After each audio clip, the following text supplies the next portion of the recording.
Now, 3 brief excerpts from Sandover. The poem, of course, is based on Ouija board seances with David Jackson. Among our interlocutors are a fallen angel of horrid bat-like appearance, who, through our growing fondness for him, changes into the mannerly peacock Mirabelle. The Archangel Gabriel, the Lord of Fire and Death, who comes in the last book of the trilogy with his brothers Michael, Raphael, and Emmanuel to beguile and terrify us. And 2 mortal shades, W.H. Auden and our Greek friend Maria, or Maman, as we affectionately call her. To begin with, we'll have a speech, an exchange between Auden and J.M. Next will come the angel Gabriel addressing the schoolroom, followed by a tiny post-mortem by Maria and David Jackson. Finally, DJ and JM say antiphonally the canzone Samos. I'm lucky to have Peter Hooten with me. He was the Gabriel of our Sandover video film, to take over what I couldn't dream of doing on my own.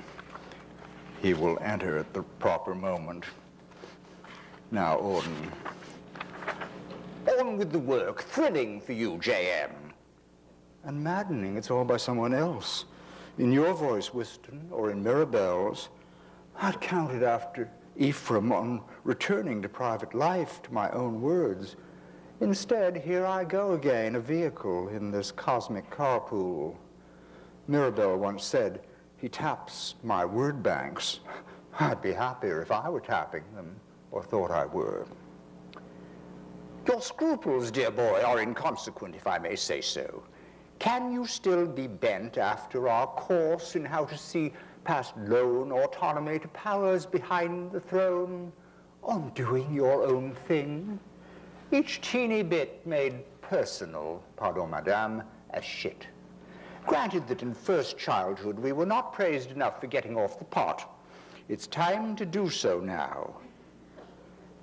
Think what a minor part the self plays in a work of art compared to those great givens, the rose brick manner, all topiary forms and metrical mote a ripple, from anthologized perennials to herb garden of cliches, from Latin-labeled fungi to the fawn four-letter Latin-labeled hybrids to the fawn four-letter fungi that enrich the lawn. Is not Arcadia to dwell among greenwood perspectives of the mother tongue, root systems underfoot, while overhead the sun god sang and shades of meaning spread, and far snow-capped abstractions glittered near or fairly melted into atmosphere? As for the family itself, my dear, just gape up at that coroneted frieze, sweet Williams and fate-flavored Emilys, the doubting Thomas and the dulcet one.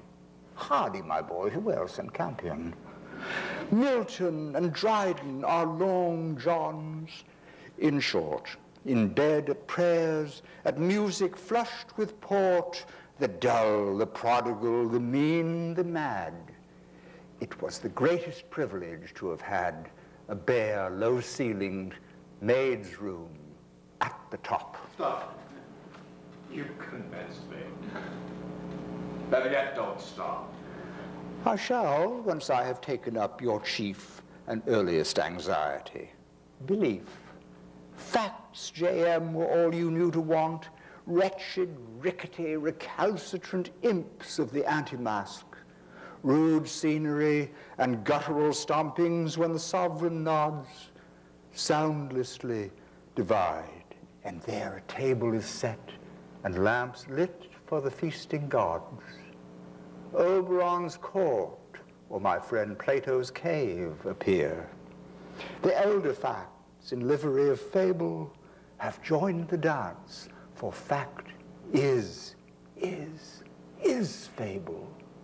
This is our gift from Mirabelle, my dears. Poet. Madame. Mortals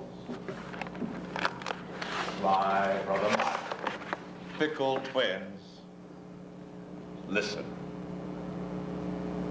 Our Father says there is genius, and he knowing, creating all there is to know, created me as well. And where is my nature but in his fist? Listen. Out of the pantheon of galaxies from which our Father comes, I've heard his voice. Gabriel, my darker side.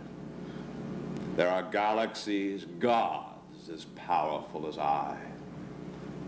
Son Gabriel, we are warned. We are hard-pressed. Yes, madame. One life lost badly makes me grieve. Yes, poet, each grand song gladdens me. There, am I not almost human? More so in your world but long ago have vanished. I have known feelings, all black, rages at ignorance, despair at the feelings themselves. Yes, had a light human heart been mine, I would have turned to my left and said, how much more, Lord, how much? I was benignly spared the blinding white light sly Michael bathes you in. For burdened with ideas, Michael, you heap on man pride, ambition, a sense of sense, and all his senselessness. You chuck him under the chin or just slap his cheek. For now of late, I have seen it among you. Cloudy air, a swarming, as if in frantic haste against the thinning to come. It, the shadow, which trailed our Father from the halls of his brothers, the void, the great opposing force to nature itself, in man, the blank of mind, the mob, the idiot in power. Ah, children, convince me. Convince. Now, poet, who is on his knees.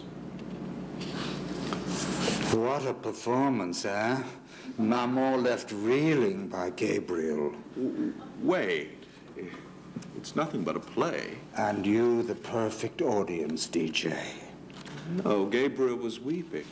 He was on his knees. I felt the whole of human life at stake. A plus, enfant, and our stage fright, no fake.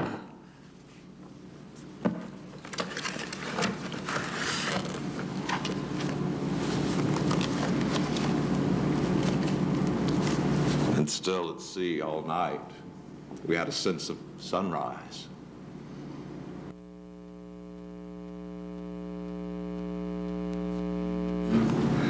Letting the sleeper sense what inborn amniotic homing sense was ferrying him.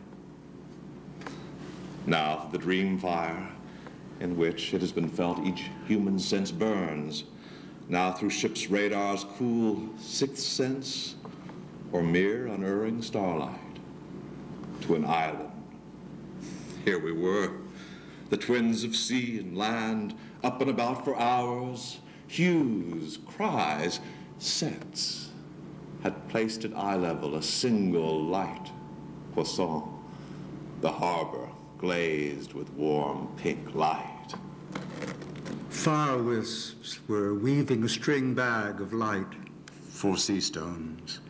Their astounding color sense, porphyry, alabaster, chrysolite translucences that go dead in daylight, asked only the quick dip in holy water for the saint of cell on cell to come alight. Illuminating crystals, thinking light, refracting it, the gray prismatic fire or yellow-gray of sea's dilute sapphire. Wavelengths daily deeply score the light motifs of loom and wheel upon this land. To those who listen, it's the promised land. A little spin today, Dirt roads inland jounce and revolve in a nerve-jangling light, doing the ancient dances of the land, where gnarled as olive trees that shag the land with silver, old men, their two-bladed sense of spendthrift poverty, the very land being, if not loath, tomb, superbly land, upright on the downbeat. We who water the local wine, which drinks itself like water, clap for more, cry out to be this island, licked all over by white salt fire, be noon's pulsing ember, raked by fire, know nothing now but earth, air, water, fire. For once out of the frying pan to land within their timeless, everlasting fire. Blood's least red monocle, O magnifier of the great eye that sees by its own light more pictures in the world's enchanted fire than come and go in any shrewd crossfire upon the page of syllable and sense. We want unwilled excursions and ascents, crave the upward rippling rungs of fire, the outward rippling rings Enough of water. Now some details. How else will this hold water?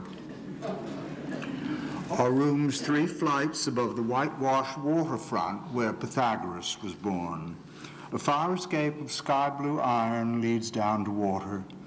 Yachts creak on mirror berths, and over water voices from Sweden or Somaliland tell how this or that one crossed the water to Ephesus, came back with toilet water and a 2-kilo box of Turkish delight. Trifles. Yet they shine with such pure light in memory, even they, that the eyes water. As with the setting sun, or innocence, do things that fade especially make sense? Samos, we keep trying to make sense of what we can, not souls of the first water, although we've put on airs and taken fire. We shall be dust of quite another land before the seeds here planted come to light.